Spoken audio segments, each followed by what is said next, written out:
కేసీఆర్ 10 లక్షలు ఇస్తే మేము 12 లక్షలు ఇస్తాం దళిత బంధు. ఇట ఎన్నండి ఇష్టం వచ్చిన అంటే నోటికి మొక్కాలిగా. అది కూడా 100 రోజుల లోపలనే ఇస్తాం. ఆ కార్డులు వంచుడు శతకాలు పెట్టి బాండు సంతకాలని ఇంటింటి కార్డులు వంచి మొత్తం చెడగోపం పెట్టారు. దిక్కుమాలిన దరిద్రం అంతా నెత్తిన పెట్టి కంప్లీట్ ప్రజలను టెంప్ట్ చేసి ఇలా వడ్లు కొంటలేరండి. సన్నాలు మొత్తం వడ్ల ప్రతి ధాన్యానికి లిస్టు పెద్ద లిస్టు శాంతాడంత లిస్టు. ఇక కందులకింత, మినుములకింత, పసుపుకింత, పప్పుకింత, మొక్కజొన్నకింత, అన్నిటికీ 500 బోనస్. అన్నిటికీ ఏమి దేనికి దిక్కు లేదు.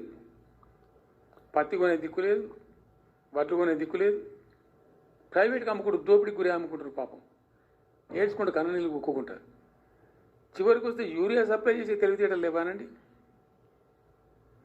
మా గవర్నమెంట్ ఉన్నప్పుడు రైతులు గ్రామాలలో ఒక ఆటో రిక్షాకి డబ్బులు ఇచ్చి 10 బస్తాలు తెచ్చి బాబు అంటే తెచ్చి ఎడ పడేసిపోతుండే వాడు పొలం కాడ.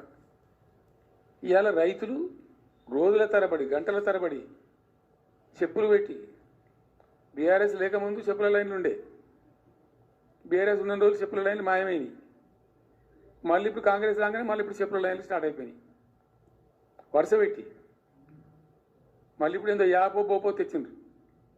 అది ఒత్తితే నడచలేదు, పిక్తలేదు. అది ఏ ఎరువు బస్తాకు యాప్ ఎందుకైనా నాకు అర్థం కాదు. ఇంకా ఆ యాప్లో కూడా నాకు పూర్తిగా తెలియదు.